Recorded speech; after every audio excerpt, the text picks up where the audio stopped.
Bom dia, irmãos. Com muita alegria que nós estamos neste domingo, mais uma escola da palavra. E para começar, nós vamos orar pedindo que o Senhor nos direcione nesta manhã. Obrigado, Deus, porque nós estamos aqui para aprender mais de Ti, Senhor Deus.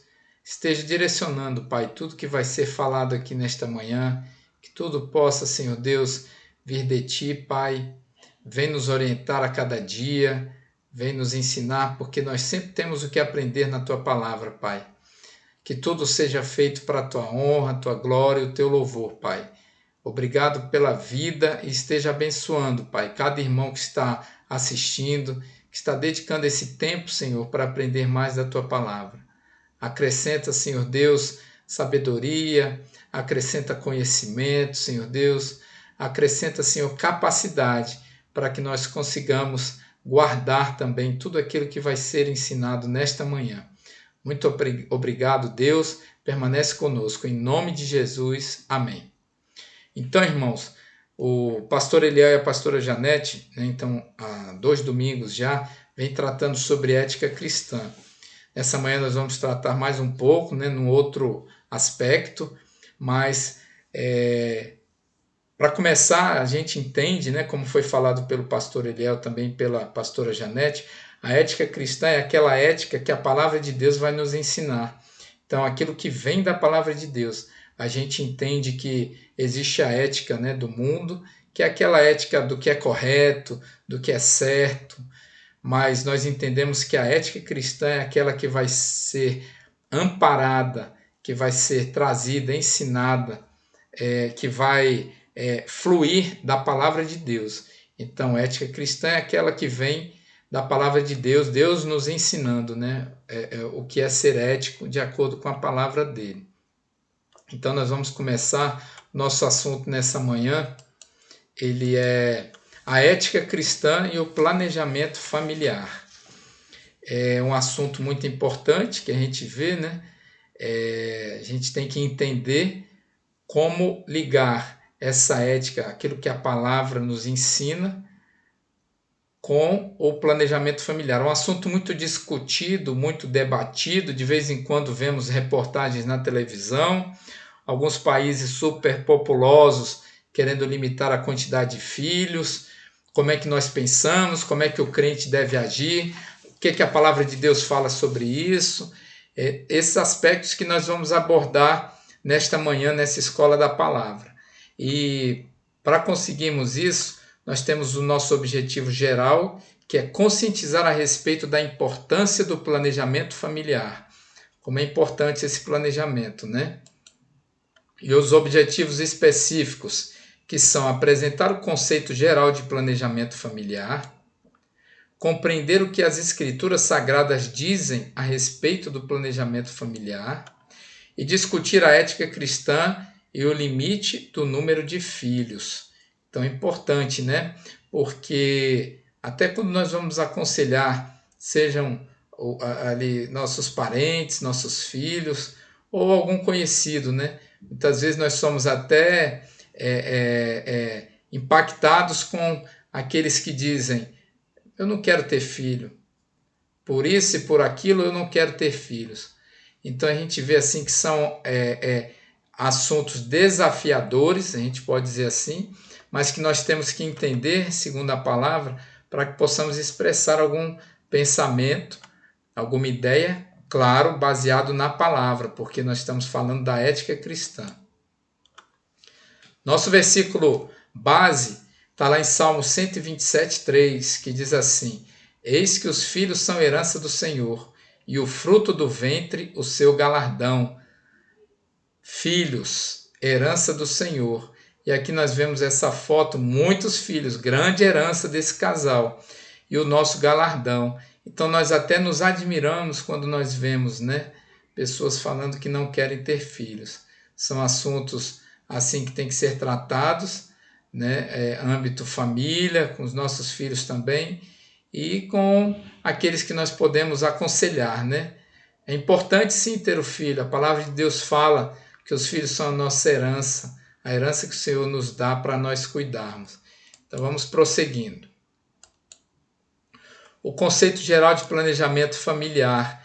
Importante nós termos esse conhecimento e ele ser muito claro na nossa vida, porque muitas vezes somos abordados com o pensamento de que planejamento familiar e controle de natalidade vem a ser a mesma coisa, mas nós vamos ver aqui que há uma grande distinção desses dois assuntos, esses dois conceitos. O controle de natalidade é um procedimento político, demográfico, com o objetivo de diminuir ou até mesmo impedir o nascimento de crianças. Como nós ouvimos falar, nós citamos no início, aqueles países superpopulosos, e nós lembramos até que na época de Jesus, quando Jesus ia nascer, que estavam matando os meninos.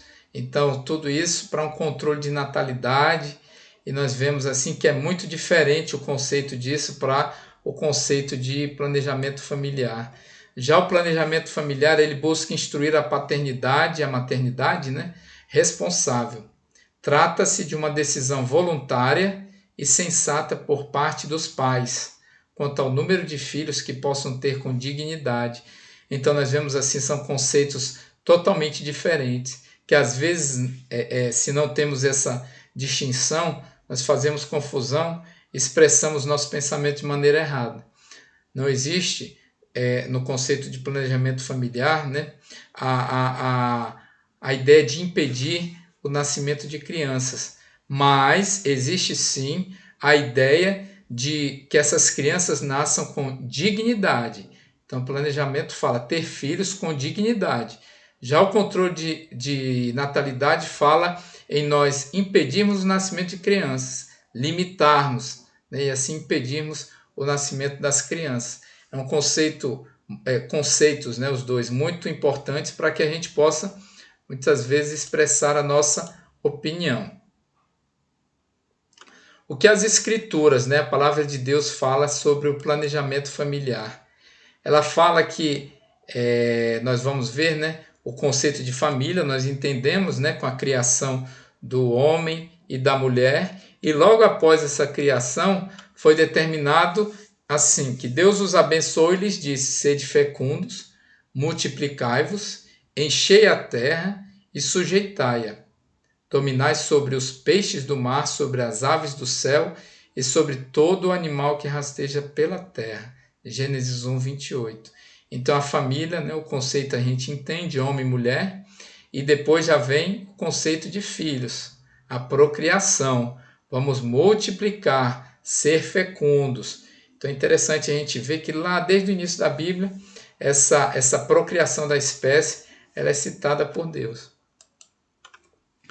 Depois, já um pouquinho mais para frente, em Gênesis 9, 1, diz assim: abençoou Deus a Noé e a seus filhos, e lhes disse: sede fecundos, multiplicai-vos e enchei a terra. Então Deus dá essa determinação das duas, nos dois capítulos, de Gênesis. Sede fecundos e multiplicai, sede fecundos e multiplicai. E os dois enchei a terra, vamos povoar essa terra.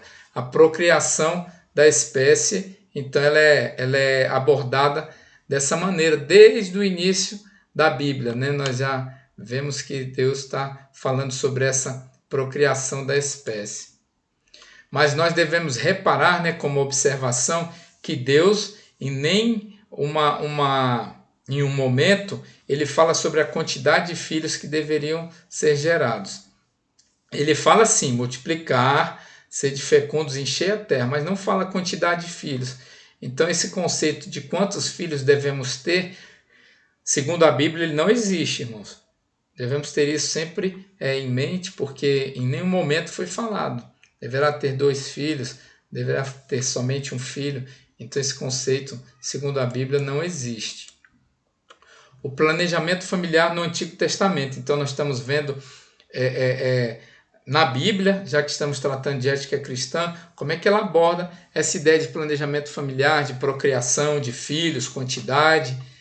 Então, o planejamento familiar no Antigo Testamento, na Antiga Aliança, a fertilidade era vista como uma dádiva, e nesse contexto ter muitos filhos era sinal de benevolência do Altíssimo e sinônimo de felicidade. Então nós vamos ver lá em Salmo 127, de 3 a 5, diz assim: herança do Senhor são os filhos, novamente, né? Herança do Senhor. O fruto do ventre, seu galardão. Galardão. Como flechas na mão do guerreiro, assim os filhos da mocidade. Feliz o homem que enche deles a sua aljava. Não será envergonhado quando pleitear com os inimigos à porta. Então nós vemos aí, feliz o homem que enche deles a sua aljava. Então na antiga aliança a fertilidade era uma dádiva. E nós vemos assim que para considerar a herança, né, uma coisa boa quando Deus fala, o seu galardão, né, aquilo é um prêmio para quando nós, que recebemos quando temos os nossos filhos. Então motivo de alegria, uma dádiva ter filhos. Mas ao mesmo tempo, quando não se podia ter filhos, era motivo de discriminação, provocava desavenças e era visto como vergonha. Então nós vemos aqui Raquel, que não dava filhos a Jacó, teve ciúmes de sua irmã e disse a Jacó: dá-me filhos, senão morrerei. Gênesis 31. Nós vemos, irmãos, então, que aconteciam brigas, né? Aqui no caso Raquel, a irmã já estava tendo filhos, Lia, e Raquel não estava tendo filhos. Então a gente vê assim que era motivo de desavença mesmo, e até de se tomar decisões. Por exemplo, eu vou dar minha serva para que tenha filhos com o meu marido, já que eu não posso ter. E depois a gente sabe, né, tudo aquilo que aconteceu. A Bíblia, ela mostra, né, as mulheres estéreis, mas aquilo ali era conflitante para aquelas mulheres. Então, a fertilidade ela era muito importante naquela época. A mulher se sentia contente, feliz em poder dar filhos ao seu marido. E muitas vezes, por não poder dar esses filhos, ela se sentia até inferiorizada, magoada, brigava e sofria discriminação, né? Era colocada de lado. Então, isso tudo no Antigo Testamento. Já no Novo Testamento, a fertilidade ela também é exaltada. Então, nós vemos aqui, né? Nesse exemplo, Maria, quando o anjo foi visitá-la e anunciou que ela estava no ventre dela, ia gerar o Salvador, diz lá em Lucas 1,28 assim: e entrando o anjo, aonde ela estava, disse: alegra-te, muito favorecida, o Senhor é contigo. Então nós vemos assim que alegria, né, para Maria gerar. E essa era a alegria de todas as mulheres. Por isso que elas oravam para se tornarem férteis. Né? A gente viu, né? Todas elas eram estéreis. Assim era Rebeca, assim era Raquel. E elas foram gerando, né? Assim Sara também. Então, muitas mulheres da Bíblia. E aquilo angustiava, que elas queriam gerar. Né? Elas queriam dar filhos para os maridos. Quando não conseguiam, elas se constrangiam, mas buscavam no Senhor essa possibilidade. Já Maria ela foi agraciada com essa bênção. Então o anjo diz: alegra-te, você é muito favorecida. E aí ele fala, né?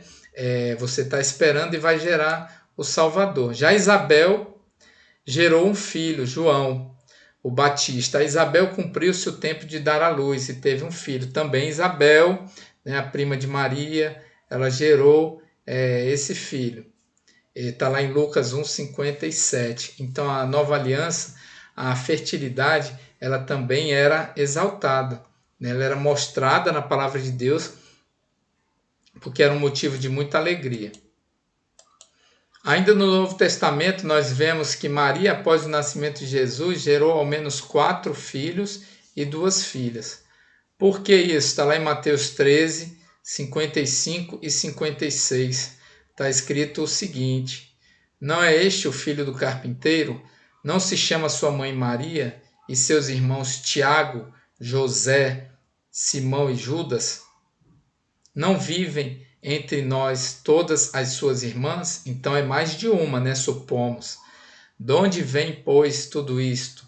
Então nós vemos que Maria teve Jesus e depois teve esses outros filhos, Tiago, José, Simão e Judas, e 2 filhas, porque a palavra diz suas irmãs, então mais de uma.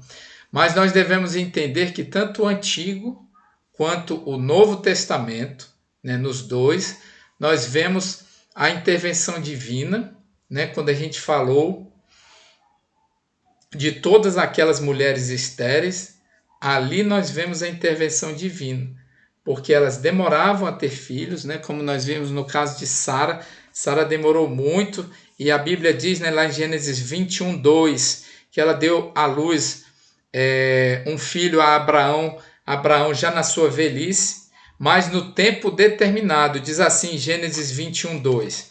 Sara concebeu e deu à luz um filho a Abraão na sua velhice, no tempo determinado de que Deus lhe falara. Gênesis 21, 2. Então Sara, ela deu à luz. Então houve a intervenção divina, porque foi tarde, mas no momento que Deus achava que aquilo deveria acontecer. Então Deus sabe de todas as coisas e Ele faz essa intervenção nas nossas vidas, nós sabemos disso. Mas a gente está tratando aqui na questão dos filhos, né? Aquelas mulheres angustiadas, choravam por não ter filhos, mas Deus lembrava-se dela, como diz também lá em Gênesis 30, 22 e 23. Diz assim: lembrou-se Deus de Raquel, ouviu-a e a fez fecunda. Ela concebeu, deu luz a um filho e disse: Deus me tirou o meu vexame. Gênesis 30, 22 e 23. Então a gente vê assim, era um vexame, né? Antigo Testamento a gente viu quando ela não podia ter filhos, mas Deus ouviu a oração e ela diz isso, né? Deus me tirou o vexame. E já aqui no Novo Testamento a gente vê Maria sendo agraciada e o anjo dizendo: alegra-te, né? Como a gente viu quando ela foi conceber Jesus, né? Quando ela estava grávida ali de Jesus. Então, tanto no Antigo quanto no Novo Testamento, nós vemos a intervenção divina. E vemos também, irmãos, a diferença de quantidade de filhos, né? A gente vê que Raquel teve José e Benjamim, Maria já teve Jesus, Tiago, José, Simão, Judas, 2 irmãs. Vemos Isabel, que teve apenas um filho. Então, na palavra de Deus, acontece essa variação. Não está determinado. Então, tanto no Antigo quanto no Novo Testamento, vemos a intervenção divina e as diferenças na quantidade de filhos, de uma casa para outra. E por que, né, essa diferença de quantidade? Aí a gente volta naquele conceito do início que nós vimos, né, sobre o planejamento familiar e o controle de natalidade. Deus jamais fez controle de natalidade. Deus jamais limitou a quantidade de filhos. Umas tiveram mais, outras tiveram menos. E olha que naquela época não tinha, né, os meios de como você fazer um planejamento, como você entender e como você decidir, né, junto de Deus, claro, quantos filhos cada um poderia ter, né? Que o nosso conceito, relembrando de planejamento familiar, quantos filhos com dignidade cada um poderia ter. Nós vemos aqui, irmãos, agora vamos ver ética cristã e o limite do número de filhos, né? Que foi isso que a gente falou. A palavra de Deus, ela não limita essa quantidade de filhos, mas nós temos que entender, né, segundo a ética cristã, como é que eu entendo esse limite, né, de filhos. A questão do fator multiplicador. Alguns discordam, outros concordam, né, com isso. O que a gente tem a dizer sobre esse fator multiplicador? Na palavra de Deus não diz quantos filhos você deve ter. Não, eu devo ter tantos. Na palavra de Deus você não vai encontrar. Se você quiser ser igual a Rebeca, se você quiser ser igual a Raquel, se você quiser ser igual a Sara, então ela não vai lhe dizer quantos filhos, não vai determinar, não existe um fator determinado para isso. Deus não estipulou qual deveria ser a quantidade de filhos no casamento. em momento algum da Bíblia ele disse isso. Então ele não estipulou qual deveria ser essa quantidade.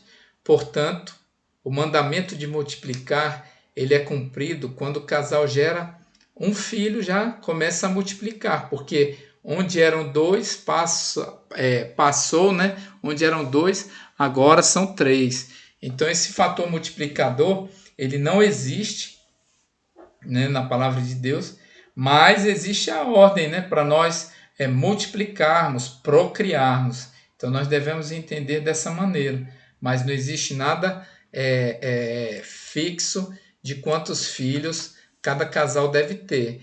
Mas aquela regra que nós vimos lá no início, a regra não, a determinação para povoar, para multiplicar a terra, para povoar a terra, existe, né? Como nós vimos lá no começo, na antiga aliança, né? Que Deus já falava, né? Para poder povoarmos a terra. Então, a questão do planejamento familiar. Planejar, muitos entendem, né, que é pecado, que eu estou contrariando aquilo que Deus quer para a minha vida, que eu não devo interferir na quantidade de filhos, devo deixar acontecer, mas planejar não é pecado. Cristo falou positivamente do planejamento do construtor e do guerreiro, do rei guerreiro. Então a gente vai ver aqui que a palavra de Deus, ela considera sim o planejamento. A gente tem que ter na nossa mente a ideia, irmãos, que planejar é uma coisa, a execução é outra. A gente sabe no nosso dia a dia, muitas vezes a gente quer decidir, quer planejar alguma coisa. Esse fim de semana, por exemplo, planejar ir para a piscina. E quando vê, chove. Então nem sempre o nosso planejamento ele vai se cumprir. Mas a gente tem que fazer um planejamento. E a palavra de Deus ela vai abordar essa situação de planejar. E já que está na palavra de Deus, já que Deus falou conosco sobre o planejamento, nós vamos ver esses dois momentos, né? O construtor e o rei guerreiro. É porque a ética cristã, que está embasada na palavra de Deus, ela concorda com o planejamento familiar. Porque Deus concorda e nos ensina a planejar. Vamos ver nesse exemplo de Lucas 14, 28 a 31. Pois qual de vós, pretendendo construir uma torre, não se assenta primeiro para calcular a despesa e verificar se tem os meios para a concluir? Para não suceder que, tendo lançado os alicerces e não a podendo acabar, todos os que a virem zombem dele, dizendo: este homem começou a construir e não pôde acabar.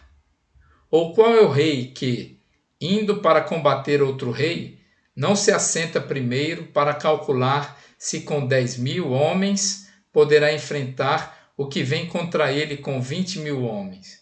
Então, irmãos, são dois exemplos, né? Como a gente pode ver. É um construtor e um rei guerreiro, que se fala do planejamento da seguinte forma: um está construindo uma torre e ele não se assenta para calcular as despesas e verificar se ele vai ter condições de concluir essa torre. E já que ele não faz isso, né, a palavra está alertando, né, deve fazer isso para que não venha a acontecer de ele lançar os alicerces e não conseguir acabar a torre porque não planejou. E os outros vêm a zombar dele, dizendo: o homem começou a construir e não pôde acabar. Por quê? Por falta do planejamento. Então ele não sentou para calcular essa despesa e não concluiu a sua obra. Ou o rei que vai para a batalha e não se assenta para calcular, para planejar, para decidir uma estratégia, uma maneira de vencer, enfrentar aquele que vem com uma quantidade superior de guerreiros, de combatentes. Então, o planejamento ele é sim importante, devemos planejar tudo na nossa vida, mas entendemos como cristãos, como estamos falando aqui, né, da ética cristã, entendemos que devemos submeter o nosso planejamento ao Senhor. Isso aí é importantíssimo para que se conclua né, aquilo na nossa vida, aquela obra, aquele pensamento, aquele sonho. Mas se nós temos que sonhar, devemos sim sonhar, por exemplo, estamos fazendo na nossa mente todo um planejamento para realizar aquele sonho. Mas aquilo tudo deve ser submetido a Deus para que Deus venha confirmar, porque fazemos planos, mas a confirmação daquilo que fazemos, só quem pode dar, certificar, confirmar é Deus. Então devemos ter claro isso na nossa mente. Mas a palavra de Deus aborda sim o planejamento e nós vimos aqui como ele é importante. Um não consegue terminar um prédio, o outro jamais vai vencer uma batalha, porque não sentaram, não planejaram, não conversaram, não estudaram sobre aquilo.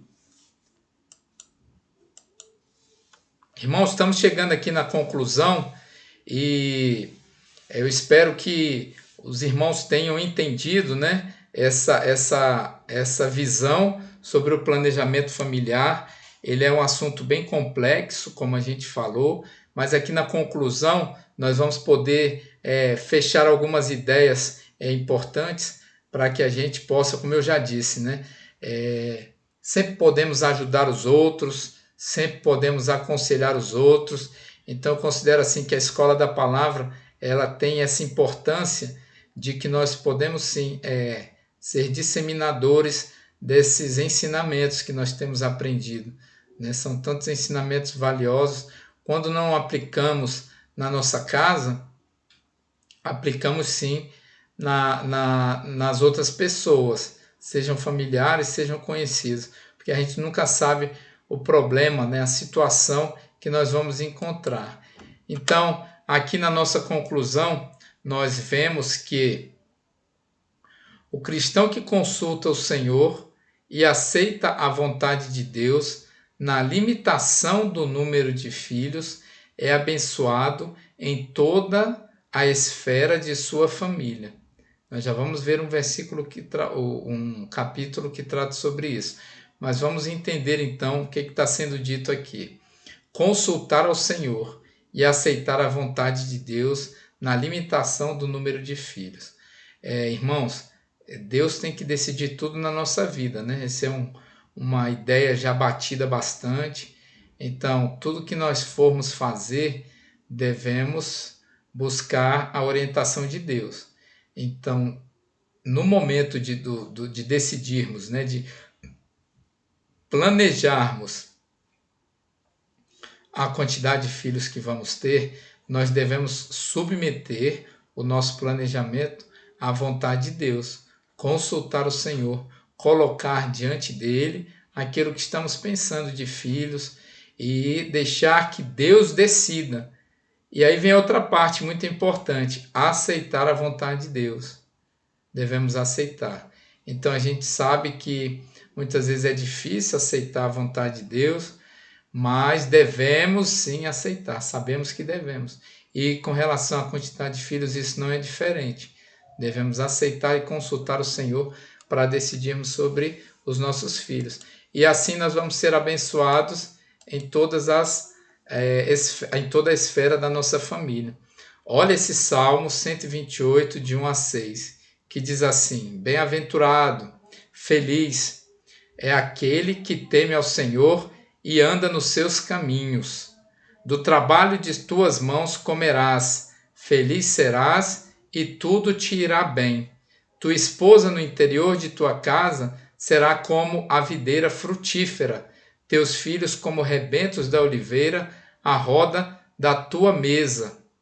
Eis como será abençoado o homem que teme ao Senhor. O temer é você respeitar, o temer é você aceitar a vontade, o temer é você submeter a sua vontade à vontade de Deus. O Senhor te abençoe desde Sião, continuando o Salmo 128, para que vejas a prosperidade de Jerusalém durante os dias de tua vida. Vejas os filhos de teus filhos, paz sobre Israel. Lá no Salmo 128, de 1 a 6. Então, irmãos, entendemos, né, concluindo então, que o cristão deve consultar o Senhor em tudo e no assunto de filhos também. Devemos aceitar a vontade dele com relação à quantidade de filhos, nos submetermos a que Deus decida também sobre filhos na nossa vida. E assim nós seremos bem-aventurados, porque estamos temendo, respeitando, deixando que Deus dirija a nossa vida. Ah, se fosse assim em todos os momentos da nossa vida. Ah, se fosse assim em todos os aspectos da nossa vida, né? Se nós deixássemos Deus decidir. Mas quando nós falamos de ética, nós temos que deixar a palavra de Deus ela fluir na nossa vida. A palavra de Deus, né, que é essa ética que nós falamos aqui no começo, a ética que brota das Escrituras, né? A ética que é o fundamento moral, a ética cristã de todo seguidor de Jesus, por isso que ela é chamada cristã. Então, essa ética que brota das Escrituras, ela nos ensina a nos submetermos à vontade de Deus. E assim nós seremos bem-aventurados, como diz aqui na palavra dele. Seremos felizes em toda a esfera, em todas as áreas da nossa família será abençoada. E nós vamos ver os filhos dos nossos filhos. Olha que alegria, irmãos. Mas tem uma ressalva aqui, né, quando a gente fala de planejamento, só para nós encerrarmos e entendermos, né, aquela diferença de controle de natalidade e planejamento familiar. Então, são assuntos muitas vezes polêmicos, né? Mas nós vemos assim que Deus não estipulou qual deveria ser a quantidade de filhos no casamento, né? Nós vimos em vários momentos aqui isso. Portanto, o mandamento de multiplicar ele já vai ser cumprido. A partir de um filho ali que nós tenhamos, esse mandamento já vai ser cumprido. Devemos ter isso claro. Mas tem uma ideia que às vezes o mundo nos apresenta, que nós temos também que ter em mente. A gente vai tratar disso agora na conclusão, é que Deus rejeita por completo o aborto e os meios abortivos no planejamento familiar. Irmãos, nós devemos fazer tudo segundo a orientação de Deus. A orientação de Deus é que jamais deveremos praticar o aborto. Isso deve estar claro na nossa mente. Existem outras maneiras de se realizar, de se fazer, se executar o planejamento familiar. Nós não queremos jamais colocar aqui a ideia do planejamento ser feito através do aborto ou outros meios abortivos, né? Eu acredito que a gente não precisa entrar em detalhes, mas os irmãos entendem que o planejamento deve ser feito como a gente viu, né, no slide anterior, sentando, vou conversar com a minha esposa, se sou casado, se sou recém-casado, vamos ter mais filhos, não vamos. Filhos são herança, devemos recebê-los com todo amor, com todo carinho, mas de maneira nenhuma pensar dessa forma, né? Executar o planejamento familiar através do aborto ou meios abortivos, tá, irmãos? Então, lembra que filho é uma bênção, que jamais passe pela nossa mente, em nome de Jesus, e se pudermos incentivar e alertar os outros, Deus não se agrada dessa forma, nem do aborto, nem dos meios abortivos. Tá bom, irmãos? Tudo tem que ser feito com muita responsabilidade, por isso que nós procuramos também ensinar para os jovens, né?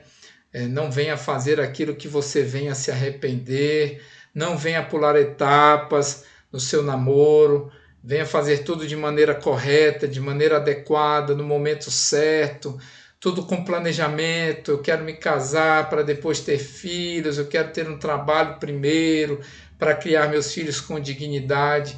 Isso são tópicos assim relacionados ao nosso assunto, que é muito importante termos sempre em mente. Irmãos, foi uma satisfação estar com vocês nessa manhã. Esse assunto a gente sabe que ele é muito debatido, né? A gente às vezes vê na televisão, como a gente falou, né? Países que estão querendo limitar o crescimento através de um controle que muitas vezes é feito até de maneira violenta. mas a gente não falou em controle de natalidade. A gente falou aqui nessa manhã, né, de planejamento familiar. E que tenha sido de proveito para você, que você tenha um excelente domingo, que você lembre de procurar, é claro, né, precisamos ser éticos aqui nesse mundo, mas buscar a ética cristã, que é aquela que brota da palavra de Deus, é aquela que, ao lermos a palavra de Deus, nós vamos entender, então é dessa maneira que Deus quer que eu haja. E, para finalizar, lembrar que o planejamento familiar, ele não é pecado. Deus não condena o planejamento em nenhuma área das nossas vidas, mas nós devemos submeter o nosso planejamento à vontade de Deus, e aí nós vamos ser felizes, como foi falado aqui no encerramento. Bem-aventurados nós seremos nesse momento, né? Como está escrito lá em Salmo 128. Tá, irmãos? Um bom domingo para vocês, um bom culto mais tarde, que Deus continue nos abençoando. Vamos orar encerrando. Deus, obrigado, Senhor, por esse momento. Obrigado, Senhor, porque em todos os momentos Tu fala conosco, Pai. Que esse assunto, Pai, que nós tratamos aqui, ainda sobre a ética cristã, que ele possa ficar gravado, guardado no nosso coração, e que possamos, Senhor, dessa maneira ensinar, incentivar, contaminar os outros com esses pensamentos, que é aquilo que a Tua palavra quer para as nossas vidas. Que possamos sempre fazer tudo com muito planejamento, com muito cuidado, com muita atenção, porque queremos Te agradar, Pai, e nos ensina. Queremos a Tua aprovação daquilo que nós formos fazer. Queremos submeter a nossa vontade à Tua vontade, o nosso planejamento à Tua vontade, porque Tu é que confirma. E como vimos lá no Salmo 127, queremos ser felizes, bem-aventurados quando tememos a Ti. E estamos temendo a Ti quando colocamos diante de Ti tudo aquilo que desejamos, que almejamos, que planejamos. Muito obrigado por tudo, Senhor, e continua conosco. Abençoa cada pastor, abençoa cada professor, abençoa o culto de mais tarde. Em nome de Jesus, amém. Amém, irmãos.